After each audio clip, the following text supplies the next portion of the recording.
For the longest time, I wanted to be famous. An actor, sure, but I would have been okay with Nobel Prize-winning poet or a well-known orchestra conductor, with the crazy hair. Globally recognized. This is the curse of a lot of kids who are told that they were gifted, institutionally special. From age 9 to 13, I was pulled out of my regular classroom one day a week and bused to a place for nerds who tested well. We weren't doing high-level math or composing symphonies. I think one semester I created a board game. Another time I teamed up with some other kids to build a robot, which barely functioned. It doesn't matter. The point is, this instilled in me a sense of destiny, that I had a voice, an important voice, and that voice would contribute something meaningful to this world. Then life happened, a series of disappointments in my teens, 20s, 30s, and I understood this destiny wasn't in the cards for me. But then one day, kind of on a whim, I set up a home studio and tried to become a voice actor, audiobooks specifically. And it worked. I found my voice. Not globally recognized by any means, but personally meaningful. I was getting work. I was getting noticed for that work. But then, another disappointment. I went to record one morning, and after a few minutes, I could barely speak. The voice I had was gone. And even after weeks, months, years, it refused to come back. I was silenced. What happened? We'll get into it later this episode. I'm David Sadzin, a loser, voicing a podcast about losers. History's forgotten children, the ones who ran for president of the United States and lost. Episode 5 is all about the first woman to run for president. She did this in 1872, almost 50 years before most women could legally vote in America. You might have heard of her, but it's more likely you haven't. You see, she was raised with a sense of destiny, and she, too, found her voice, a voice that rang out so far and wide, for a while, virtually everyone in America heard its call. Some people liked what they heard. Many people didn't. And as that voice became more outspoken, more notorious, as that voice eventually proclaimed a candidacy for president, the people who didn't like that voice used every tool at their disposal to quell it, which, for the most part, they did. This is the story of a woman ahead of her time. This is the story of destiny silenced. This is the story of Victoria Woodhull.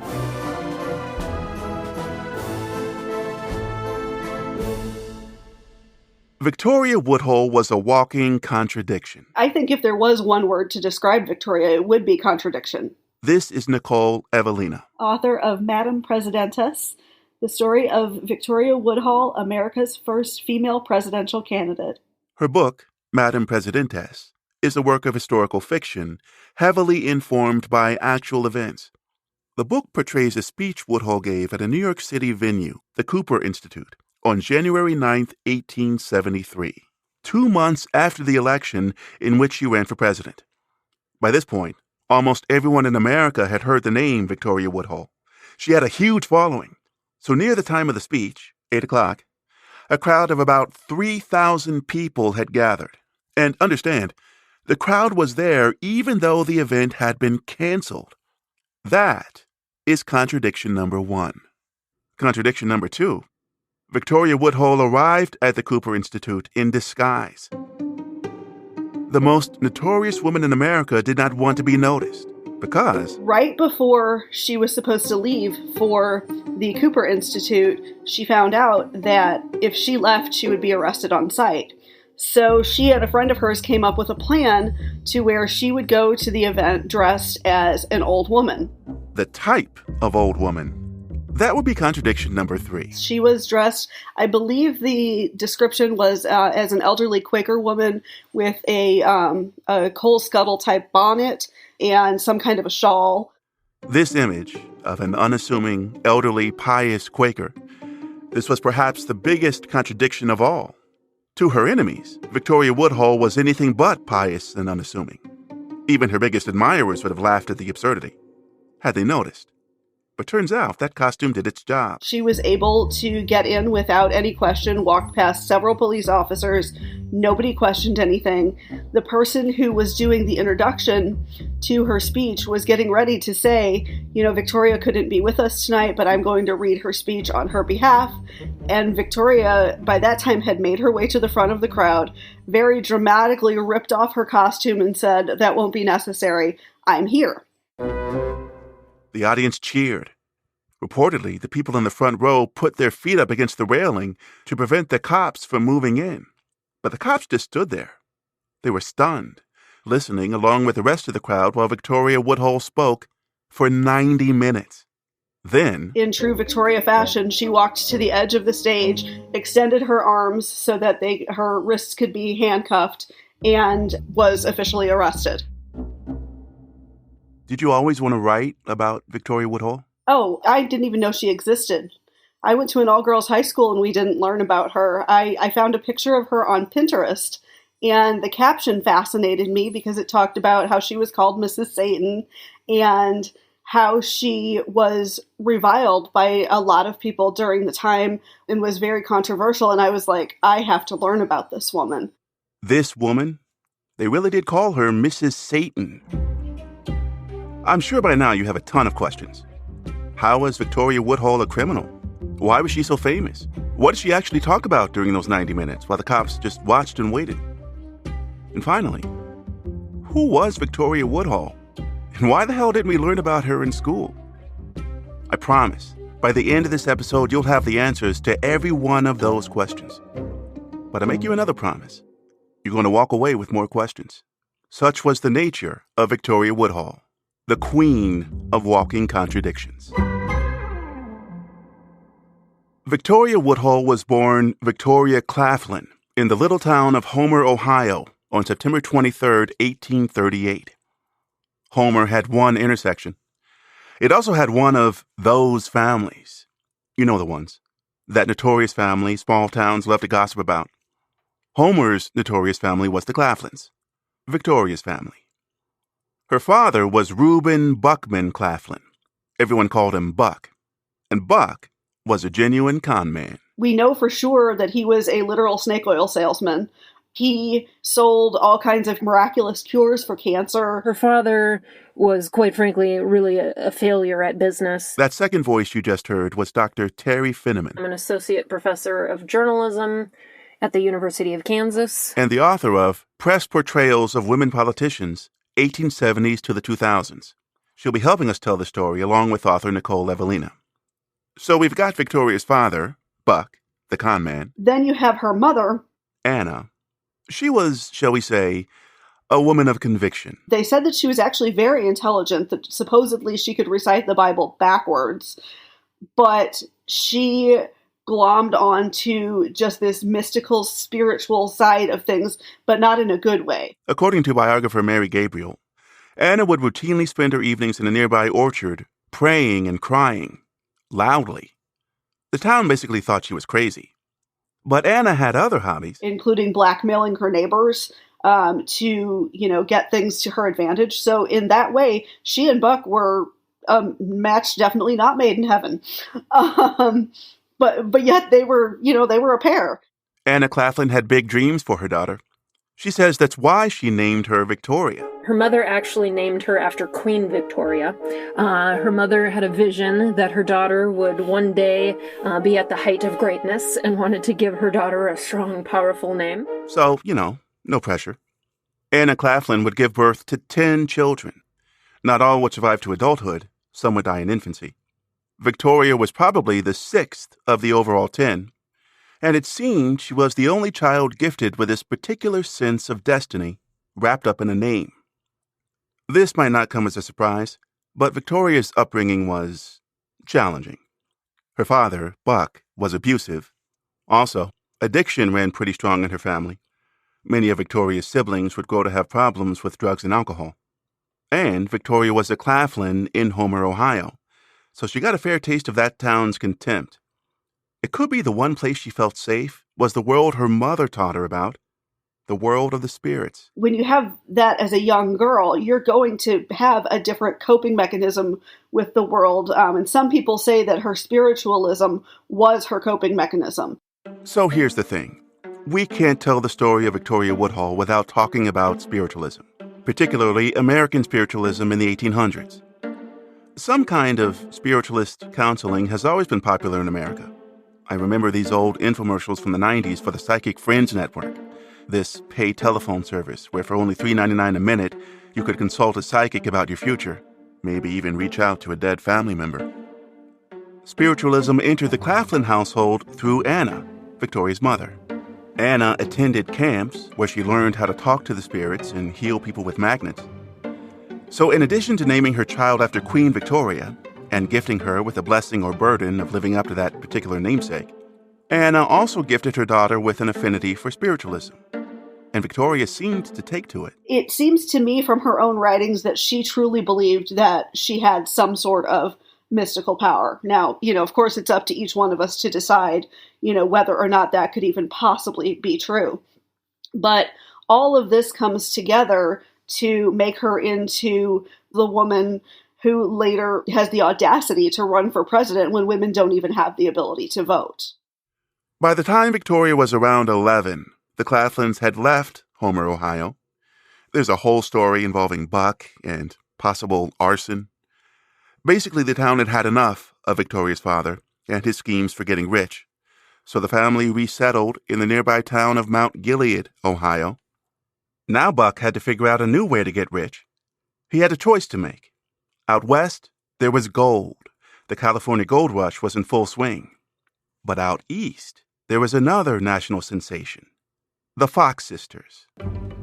The Fox sisters were a pair of young psychic siblings from rural New York. They were discovered by P.T. Barnum, the famous showman, and they became a phenomenon, inspiring a wave of mediums across the country. Likely, they also inspired Buck. You see, Buck's daughter Victoria was not shy about her talents. She claimed the spirits could work through her to heal the sick, and she believed she could communicate with her dead sisters, the ones who had passed away in infancy. And Buck had another daughter who claimed psychic abilities, Tennessee Claflin, 7 years younger than Victoria. 2 psychic sisters living under his own roof. This was an opportunity Buck couldn't pass up. By the time Victoria was 14, we're now in the year 1853, she and Tennessee were giving seances and healing ailments for up to 13 hours a day in a Mount Gilead boarding house. Apparently, Buck wasn't a stay-in-school kids kind of dad. He kept his daughters so busy being a local version of the Fox sisters that they were now the family's primary breadwinners. The only hitch in the plan? Sometimes Victoria got sick, and the family income would take a hit. This happened often enough that eventually Buck found someone to treat her, but in doing so, he accidentally found her liberator. In 1853, Buck found Victoria's future husband, Dr. Canning Woodhull. He was young, he was attractive, and Victoria realized for the first time that she had somebody who was a male figure who was being kind to her, treating her with a level of respect at least. She ended up falling in love with him during the course of his treatment, which there was a lot of, get out and get fresh air. I'll walk with you in the garden. So in a lot of ways, her treatment was part of their courtship. Dr. Woodhull had recently arrived in Mount Gilead from Rochester, New York. He was well connected, the son of a judge, the nephew of the mayor of New York City. He was 28. And Victoria was 14. But she didn't care, partly because society didn't care at the time as much as they do now, but more that I think she saw a way out of the endless hours of working under her father and, being abused. And so when Canning asked her to marry him, she very quickly said yes. And very quickly they were married. In November 1853, a couple months after Victoria turned 15. And just like that, she was free. Because Dr. Woodhull was all the things her father wasn't. He was kind, he was a good listener. Just 3 days after the wedding... He was found in a brothel. Oh, right. She actually found him, which I'm sure must have been a lot of fun. Canning Woodhull ended up being completely different than the way he treated her as soon as they were married.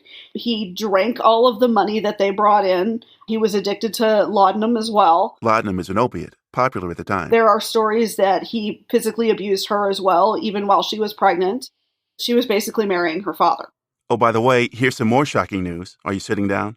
Dr. Woodhull was not the son of a judge, nor was he the nephew of the mayor of New York City. He was like a distant cousin.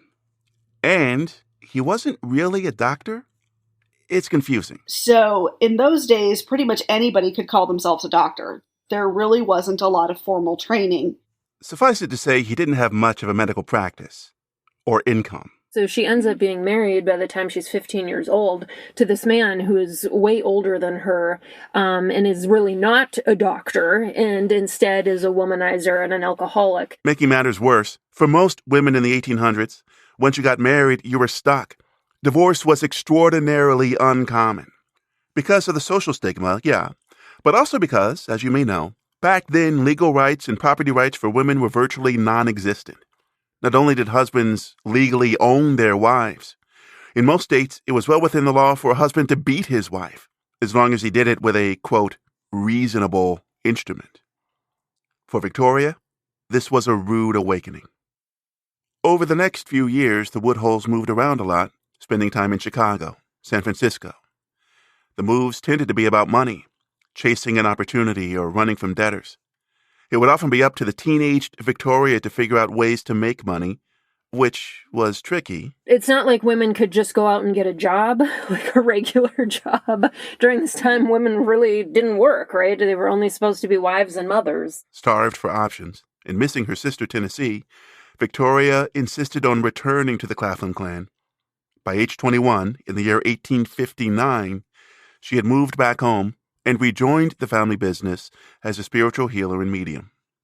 While certainly unusual, this work was one of the few socially acceptable ways for a woman at the time to make money. Enough people saw it as either frivolous or religious adjacent. The thinking was, if anyone was going to do it, it would be women, while men like P.T. Barnum could profit as their promoters.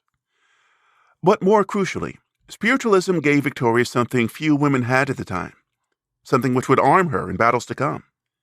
It gave her a voice. It gave women the power to speak in public, because at the time, a woman who chose to give her own opinion in public was said to bring shame upon her whole family. But if a woman was a spiritualist, she could speak because it wasn't her doing the speaking, it was the spirit speaking through her.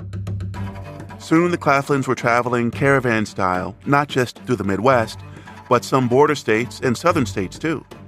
They were selling hope in the form of miracle cures, talking with the dead. The family had perfected the art of making money off of the chaos of the Civil War, and they made a lot of money. But for Victoria, amid the exploitation, there was revelation.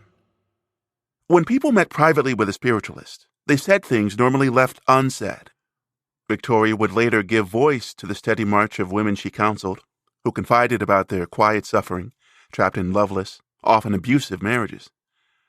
The term domestic violence, in the modern sense, wasn't even around until the 1970s, so safe to say there were no surveys measuring how common it was in the 1860s. But Victoria counseled enough of these women to suspect it was pervasive. As a result of these conversations, and Victoria's own terrible and abusive marriage to Dr. Canning, the drive and, frankly, anger that began to burn in Victoria would later fuel her rise to prominence, her involvement in the women's rights movement, and her run for president. But before all that could happen, this drive took on the form of raw, reckless lust. A lust for blood. Colonel Blood. Victoria's meeting of Colonel James Blood couldn't have been more different than Canning. At the time, Victoria was living in St. Louis, and she was running a healing clinic, and Colonel Blood was seeking healing for his wife. 29-year-old James Harvey Blood was also a spiritualist. He had several bullet wounds in his body, souvenirs from the war. He also had penetrating black eyes and a wife and children, but those eyes. They kind of had a love or lust, if you will, at first sight experience. And Victoria's fanciful phrasing of it is that it was a spiritualist thing because he was a spiritualist and so was she, that they were betrothed by the powers of the air. So it was almost like a spiritual marriage. I mean, it really sounds like an excuse for the two of them to go, hey, we really like each other. Let's do the things before marriage that are supposed to come after marriage. Very scandalous at the time. Victoria, now 26, decided right then and there to change her fate. Societal convention be damned. There was no plan, nothing rational about the act. She and Blood ran away together. Yes, leaving their families behind. By now, Victoria had 2 children with Canning. And why not? America was reeling from the recent Civil War, the assassination of Abraham Lincoln. The world had broken. So the 2 lovers got a wagon and rode the chaos in a fornication, fortune-telling frenzy throughout the Midwest. Eventually they returned and got married, although the records are spotty in that respect. This marriage to Colonel Blood would have a huge impact on events to come. Victoria's prior marriage to Canning Woodhull would also have a lasting impact, for very different reasons. Victoria would not change her name from Woodhull to Blood. According to her earliest biography, a work she personally oversaw, the Woodhull name was at this point a quote-unquote business property. So she kept it. Okay, I'm going to need you to brace yourself. Double-check your seatbelt if you're in a car, because now our story is getting wilder. In the year 1868, 2 years after marrying Colonel Blood, Woodhull moved to New York City. She says her spirit guide told her to go there. Maybe the spirits had an intuition that in New York, a new character would enter our tale. A character who just so happens to be the richest man in America. Buckle up.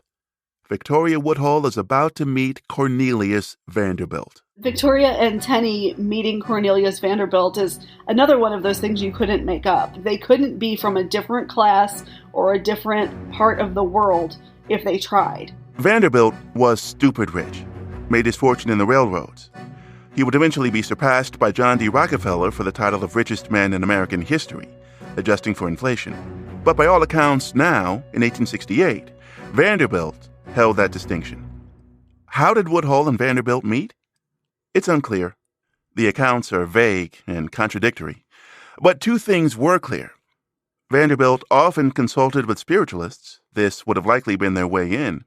And second, he had a huge sexual appetite. So when he met Victoria and her sister Tennessee, who called herself Tenny, Cornelius fell in love with Tenny almost immediately. Now, keep in mind, he was quite elderly at this time. She was in her early 20s, and his family was very upset about this. Very upset about this. Vanderbilt was a spry 73, and 22-year-old Tenny was his kind of woman. She cursed, she drank, she smoked cigars, she played cards. She was exactly the opposite of your typical Victorian woman, exactly the opposite of his wives. And, if she thought it was to her advantage or if she was in love with him as well, she would have had no hesitations of having a relationship with him. While Tenny fulfilled Vanderbilt's needs in this respect, Victoria made herself useful in another way. She used her powers to give him investment advice. Really, really good investment advice.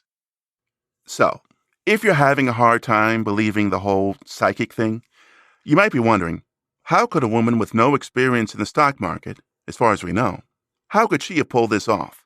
How did Victoria Woodhull successfully advise the Wall Street titan Cornelius Vanderbilt? Biographer Barbara Goldsmith presents a theory. You see, Vanderbilt had a Wall Street rival, Jim Fisk. Jim Fisk had a mistress, Josie Mansfield. Fisk told Mansfield his secret business plans, pillow talk. Mansfield sold Fisk's business secrets to her friend, Victoria Woodhull. Woodhull would then enter a trance and present Fisk's plans to Vanderbilt. Vanderbilt would profit, then he would share those profits with Woodhull and her sister. After one lucrative trade near the end of 1868, rumor had it the sisters ended up $93,000 richer. And that was just a taste. Several months later, in the fall of 1869, Jim Fisk tried to corner the gold market. The result? A market crash known as Black Friday. But of course, Woodhull saw this coming, which means Vanderbilt saw this coming. A lot of investors lost their fortunes on Black Friday, but Woodhull and Vanderbilt made a killing. By the end of 1869, Woodhull was up $700,000. In today's money, that's around $15 million. That kind of money, it changes things, I guess.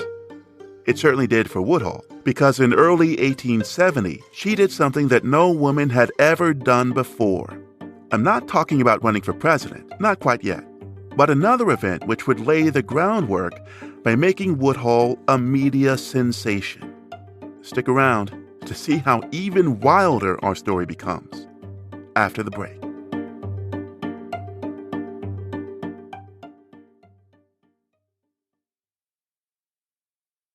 In a lot of ways, the pandemic was a nightmare. But for people like me, voice actors with home studios, the shutdown was kinda good, at least professionally. Commercial recording studios, meaning the non-home studios, were closed. At the same time, there was this huge demand for all kinds of entertainment, anything to distract people through the shutdown. Suddenly, I started getting so many offers for audiobook work that when my day job laid me off that summer, I didn't sweat it. I was ready to quit anyway. This was the good part of the story I teased you with at the beginning of this episode. Finally, I had a meaningful career, working from home in my little Brooklyn apartment. For the first time in a long time, I was winning. Until the day I could barely speak. That day came a year into the pandemic. By now, the world was looking better. The vaccine was out. Things were opening up again. But I was struggling, unable to work, canceling my commitments. I could speak casually, but I couldn't speak clearly enough for long enough to record a whole book. My tongue would get all twisted.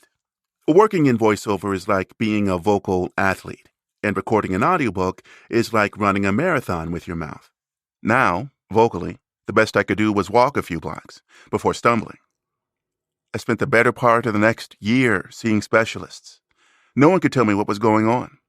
I gained 30 pounds. I was depressed, and I was pissed. Why was this happening to me? Why now?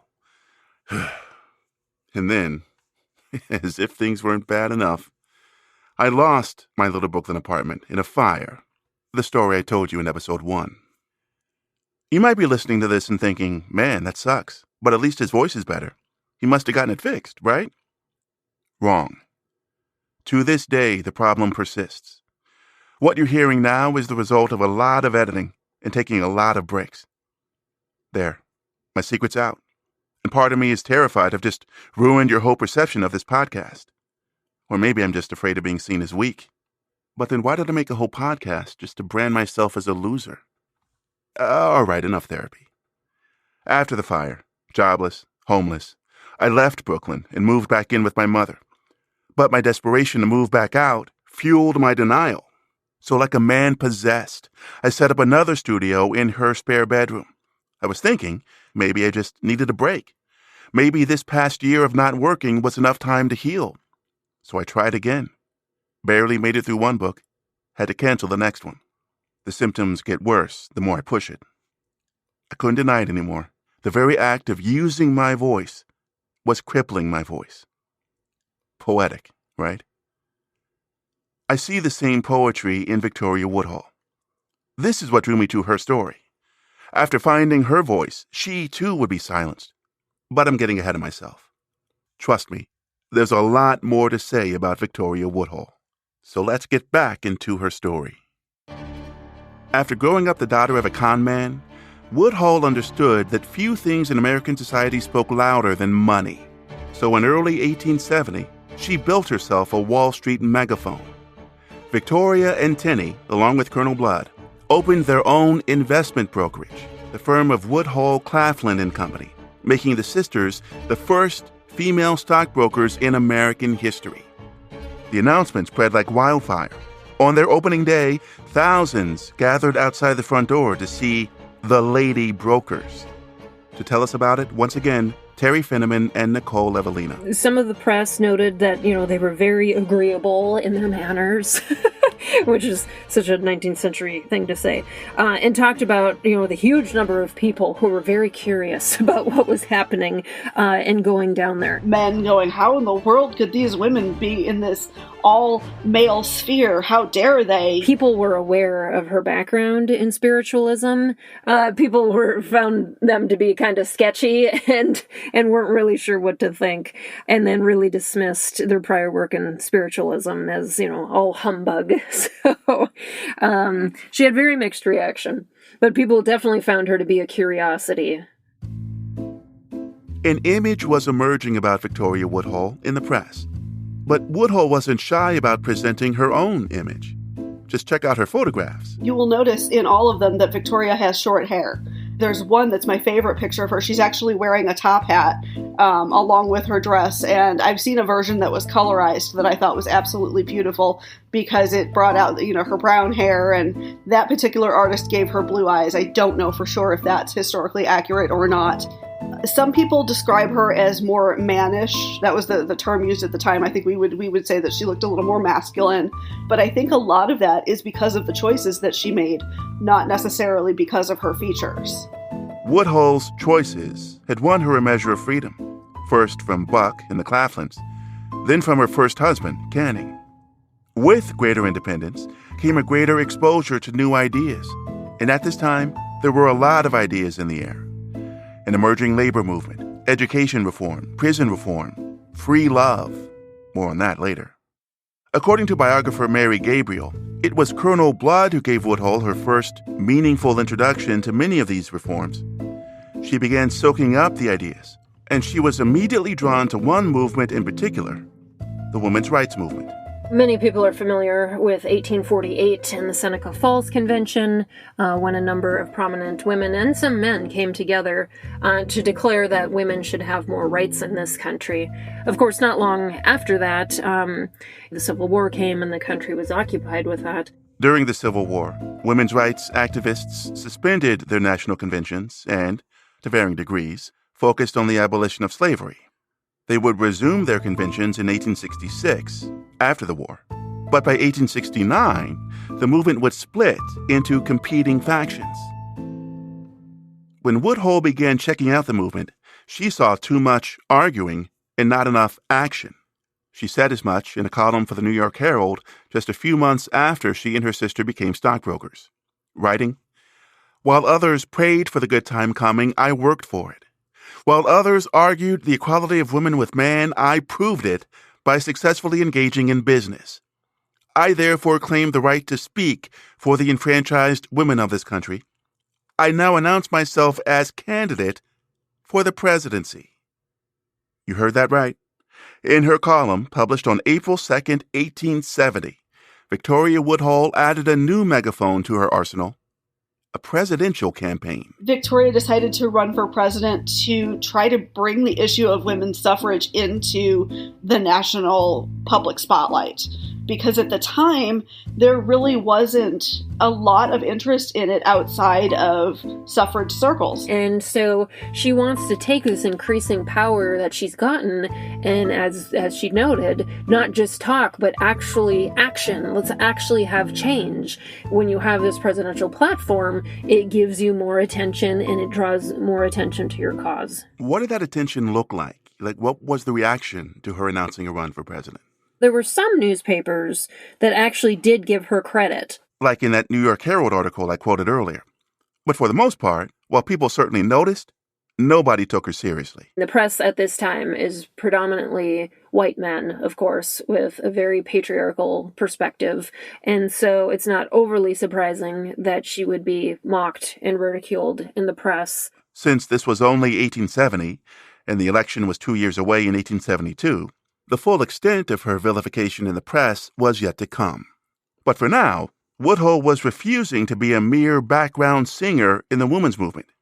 By opening her own brokerage, then announcing a run for president, all in the span of a few months, her voice was punching through the noise, to the surprise of the movement's leaders.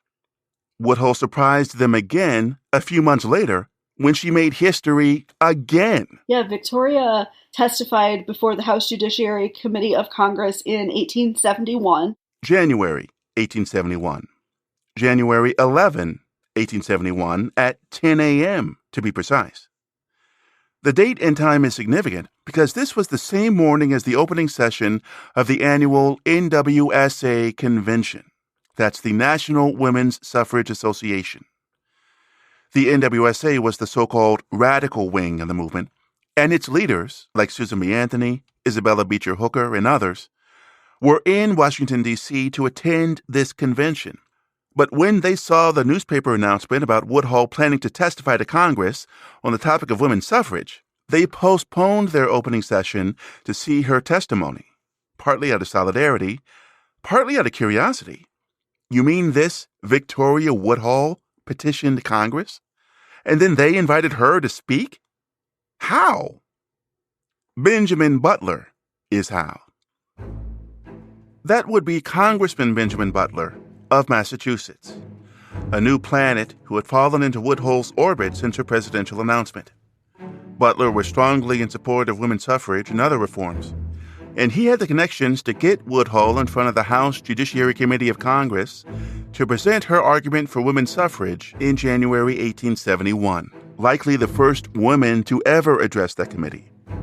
So far, it was the biggest speech of her life. Most biographies say she was scared to death, which, I would be as well if I was speaking before Congress, much less in a time that, didn't view me as an equal citizen, much less anything else. It wasn't just the congressmen that made Woodhull nervous. Half of the committee didn't even bother to show up. She was also nervous about Isabella Beecher Hooker, one of the suffragist leaders who had come to hear her speak and who was skeptical about Woodhull and her reputation. But another congressman standing nearby reassured Woodhull and told her something which, I have to say, will be crucial later in our story. This random congressman told Woodhull that Isabella Beecher Hooker shouldn't be one to judge because her brother, a well-known minister named Henry Ward Beecher, had affairs with several of his female parishioners. Let's just put a pin in that.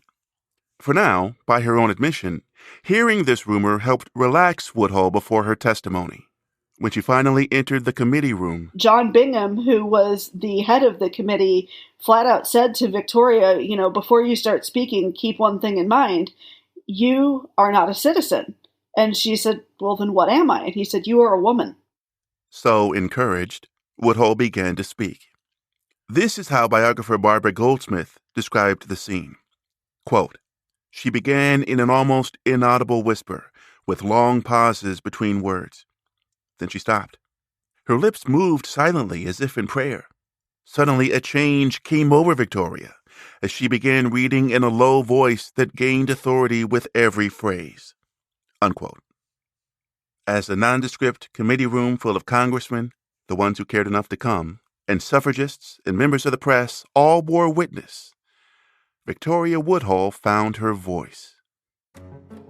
3 things happened as a result of Woodhull's testimony. A couple days later, the Judiciary Committee responded, saying thanks, but no thanks. Her proposal was tabled. The second thing that happened, Woodhull's status as a leader in the women's movement was no longer in dispute. Susan B. Anthony stated as much in her admiring speech, which concluded that year's NWSA convention, saying, to Victoria C. Woodhull, we owe the advancement of our cause. The third thing that happened, well, in the press and on the lecture circuit, Victoria Woodhull became a rock star. People knew who she was. She received nationwide press coverage. And so she has this momentum from being involved with these prominent suffragists, from her testimony before Congress. She has started her own newspaper because she feels like the mainstream press is not giving a fair shake to her or to the women's rights issues. And so she is becoming a phenomenon. The newspaper she had founded, along with her sister and husband, was called Woodhull and Claflin's Weekly. The paper would put in writing what would essentially become the substance of Woodhull's campaign platform, attacking corporate corruption, promoting reform in the nation's education and political systems. And one idea so provocative, so challenging to the sensibilities of the day, that it overshadowed all others. This idea was known as free love. She felt like when 2 people fell in love, they were married. When 2 people fell out of love, they were no longer married. The government should not be involved, and religion should not be involved in marriage whatsoever. And this, of course, boils down to her own situation, where she was trapped in a marriage that she didn't want to be in and really had no rights, and was ostracized for trying to think that she should be able to get out of it, right? She flat out said, I can take any partner that I choose at any time, and it's perfectly fine. Yeah, love whoever you want, whenever you want, and however long you want. So you can imagine what people thought about this in 1872. One of the nicknames the press called her will give you an idea. Mrs. Satan. Free love was not a new concept. The women's rights movement had been calling for changes in laws around marriage and divorce for a while, and the phrase itself was coined by the writer Henry David Thoreau a few decades earlier. But Woodhull arguably became its most well-known promoter at the time. She also pointed out the hypocrisy that while society claimed to be scandalized by the idea, free love was already widely practiced and quietly accepted, as long as you were a man. Wall Street moguls like Cornelius Vanderbilt or Jim Fisk could parade around their mistresses. A famous preacher like Henry Ward Beecher could sleep with his parishioners, according to the rumor Woodhull heard back in Congress. But the notion that a woman could sleep around, or even just have a series of different committed, monogamous relationships, went against everything mainstream society deemed good and proper, threatening to tear down the social order. So in the spring of 1871, months after her January appearance in Congress, as Woodhull's voice grew louder, so did the effort to silence her. I could talk at length about all the criticism flung at Victoria Woodhull, but my voice can only take so much. For now, it's crucial to understand that when it came to fighting back against her critics, Woodhull wasn't shy. And especially for a woman of her time, right? When women are basically supposed to be seen and not heard. And for her to not only be out there, but when she's getting attacked, or rather than wilt and go back and be embarrassed, and she's out there. I mean, right. The amount of bravery and guts that took, it's hard to fathom. Amid all the hate, there was one criticism of Woodhull's run for president which was valid and undeniable. But ironically, almost no one pointed it out. Technically, she wasn't qualified. As president, she would be 34 years old. According to the Constitution, you have to be at least 35. Yeah, Victoria technically was too young to run for president. But it's my understanding that people were so shocked by the very idea that a woman would run for president that nobody bothered to even really say, hey, by the way, you're not qualified. It was this, how dare this upstart woman do this? If she would have had any real chance at winning, I think it would have been brought up. The next several months, 1871 into 1872, were marked by this escalating warfare between Woodhull and her critics. The haters animated her fury, put the fire in her voice. Publicly, she was defiant, more extreme in her calls for social revolution. Privately, she began to channel the example set by her parents, Anna and Buck, including blackmailing members of the suffrage movement in order to get what she wanted. So, Victoria was her parents' child. Wait, you said blackmail? What was the blackmail? She basically mocked up an edition of her newspaper that spilled all of the secrets of these women in the suffrage movement and said, hey, if you don't back my presidential campaign, I'm going to release this. Between the trouble she was causing in general and that, she pretty much shot herself in the foot when it came to having the backing that she wanted. Even the backing of Susan B. Anthony. Because when she found out about the blackmail, she was pissed. The final straw came in May 1872 at the annual New York convention of the NWSA. Anthony was presiding, but on the second night, Woodhull stepped forward and stole the show. Victoria basically used her speech to try to convince the women's suffrage conventioneers to come to her own convention for the Equal Rights Party. The Equal Rights Party was a new political party formed to support Woodhull's campaign. When she suggested the NWSA convention should end and everyone instead go to her Equal Rights Party convention the next day, and when this announcement was met with cheers and applause. That made Susan B. Anthony mad. They had already had a falling out at that point. Now all of a sudden Victoria comes and speaks and tries to take her audience away for her own purposes. And Susan was just like, no. She basically had all of the gas lights doused. So imagine just taking, like nowadays, taking the breaker switch and turning off all of the lights in the room. That's what Susan B. Anthony did to finally make Victoria stop talking. You know, Susan at the beginning saw the merit that Victoria brought to the cause, but as she, in Susan's eyes, began to get way too extreme, she felt like she was doing more to hurt the cause and to make the whole cause into a joke and to push back on the progress that they had made. And so then you see a major falling out. I feel like I had an idea of how the story was going to go. And now with the blackmail and the fight with Susan B. Anthony, it's like the narrative is getting weirder. Like, what's going on? I think Victoria started to believe her own press and believe that she really could, win this. And then I think it became a bit of an ego thing. That, okay, this is the destiny that my family's been telling me that I've had my entire life. If nobody else is going to do this, I will. At this point, the Woodhull campaign was peaking. But personally, her life was falling apart. Shortly before her convention, her first husband, Canning, died. He had been living with Woodhull at the time, which was another scandal. People assumed a salacious, three-way arrangement with Woodhull and her new husband. Woodhull insisted she was merely taking care of the father of her children, who was ill. She had also lost her home, an elegant mansion she had been renting in Manhattan, after the owner threatened to evict her. Apparently they didn't want someone of her reputation living there. Also, her brokerage and her newspaper were losing money.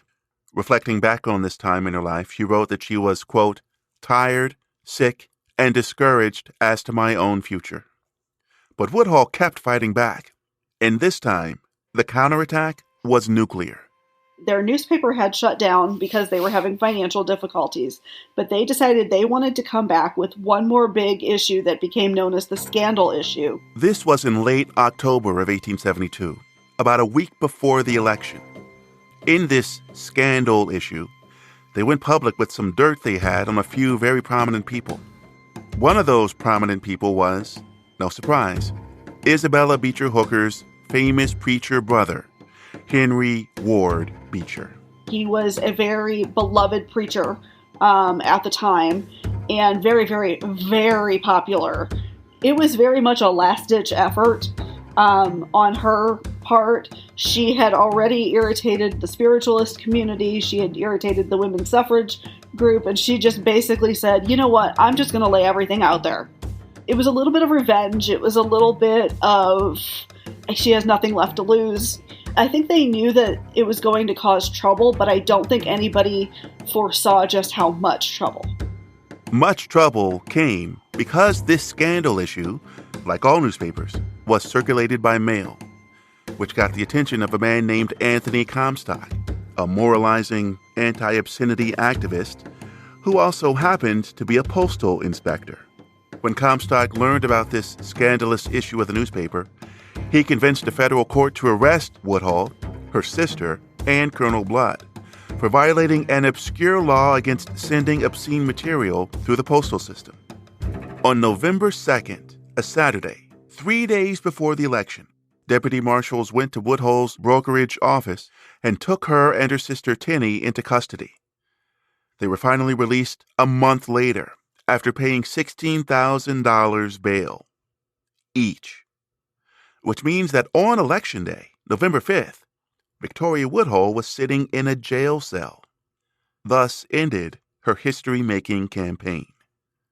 I guess we have the patriarchy to thank for this anticlimax, among many other things. Well, now we come full circle to the beginning of our episode. Woodhull dressing up as a Quaker woman, sneaking past the cops at the Cooper Institute, delivering a speech, talking about her imprisonment and other social issues, then surrendering herself to arrest. This happened on January 9th, 2 months after the November arrest. She was arrested this time because the paper sent more copies of the scandal issue through the mail after receiving a request from a James Beardsley. Who was James Beardsley? Anthony Comstock, using a fake name. This time, Victoria and Tinny made bail the next day, but this pattern would continue over the next year. Repeated arrests, more bail, eventually some kind of trial. In the end, none of the charges would stick. To some, Woodhull became a martyr, the victim of a government desperate to crack down on free speech and freedom of the press. For a couple more years, she maintained a healthy following, and while the newspaper and the brokerage continued to bleed money, Woodhull was able to survive on the money she received on the lecture circuit. But she was no longer invited to speak at a women's convention. Yeah, Susan B. Anthony and some of those major suffragists are a key reason why Victoria Woodhull is forgotten today. Because when they were writing their history of the suffrage movement, they wrote her out. If you read the history of the women's suffrage movement, it's like a 5 or 6 volume series that was written by Susan B. Anthony, Elizabeth Cady Stanton, Matilda Jocelyn Gage, and a couple of other women. Victoria is literally a footnote. They were like, we don't even want to deal with her. And so Victoria Woodhull was officially silenced. And it's really a shame because, we learn over and over in K-12 history about George Washington and Abraham Lincoln, but yet we don't learn about powerful women. Certainly they get a few sentences about Susan B. Anthony, but we don't learn about these other powerful women who had a significant impact. In the movie of her life, the story would likely end here. The tragic arc of a pioneering woman who fought the good fight of a person way ahead of their time. But reality is messier than fiction. Because in real life, Woodhull goes on to live a whole other chapter. She divorced Colonel Blood, moved to England, married a wealthy banker there. She got new hobbies, automobiles, eugenics. She lived out the rest of her days overseas until she died at the age of 88. Before she died, Woodhull made a few trips back to America, and she actually ran for president 2 more times, in 1884 and 1892. But she only got a fraction of the support she had in 1872. It might have been because by this point, Woodhull had publicly repudiated the one issue that made her so notorious: free love. In January 1881, she published a single-issue newspaper called Woodhull and Claflin's Journal. In this publication, she addresses her earlier newspaper's support of free love, writing, "Articles favoring free love appeared without my knowledge or sanction." And also writing, "I now openly vow that during no part of my life did I favor free love even tacitly." What the hell? Biographer Mary Gabriel describes the overall tone of this article as, quote, frantic and rambling. She suggests this was an effort to win the approval of her new husband's skeptical family. They were still only engaged at this point. Overall, in her last years in New York and subsequent time in England, Woodhull's speeches and writings became less about free love, more about purity, less about spiritualism, more about Catholicism. It seemed like she disowned the most notorious parts of her story, the parts her critics obsessed about. Why? I've never been criticized by the media. Or the man. I don't know what that's like. But I do know what it's like to be seduced by my own relentless self-criticism. The mantra within saying I didn't deserve happiness, success. You hear that criticism enough, you start to believe it. I won't presume to say this is what happened to Victoria Woodhull. But I wonder, after being thrown in jail, erased from the history of the women's movement, did Woodhull decide to finish the job, silence her own destiny? Before this podcast, I would have thought such a thing wasn't possible. But now, I see that for one fleeting moment, when life was going well, I dared to think of myself as a winner. And only a few years later, here I am proclaiming myself a champion of losers. How poetic. Special thanks to Professor Terry Finneman, author of Press Portrayals of Women Politicians, 1870s to the 2000s. Special thanks as well to author Nicole Evelina, the author of Madam Presidentess. Check out both books to learn a lot more about Victoria Woodhull. I also drew heavily from two biographies: Other Powers, The Age of Suffrage, Spiritualism, and the Scandalous Victoria Woodhull by Barbara Goldsmith, and Notorious Victoria by Mary Gabriel. As you can imagine, there's a lot more detail to her story. And special thanks to you for listening to this episode, which is the last episode of Winning at Losing. For now, keep an eye on this feed for future episodes and seasons down the line. If you haven't yet heard the prior 4 episodes of this season, check them out. Winning at Losing was produced by me, David Sadzin, with dramaturgy by Dr. Shane Bro, additional assistance by Brian Waddell, and the amazing support and feedback of many others. Music by Artlist. When I set out to make this podcast, I wanted to understand a side of American history I didn't really learn in school, and I wanted to make some meaning out of the setbacks I've experienced in my own life. I hope, in listening to these episodes, you've been able to come away with a similar understanding. While my therapist might disapprove of me labeling myself a loser, I think we can all find comfort in this. Everyone's a loser. At times, everyone fails. This doesn't make us weak. It makes us human. Until next time, this is David Sadzin, encouraging you to hug the biggest loser in your life, especially if it's you.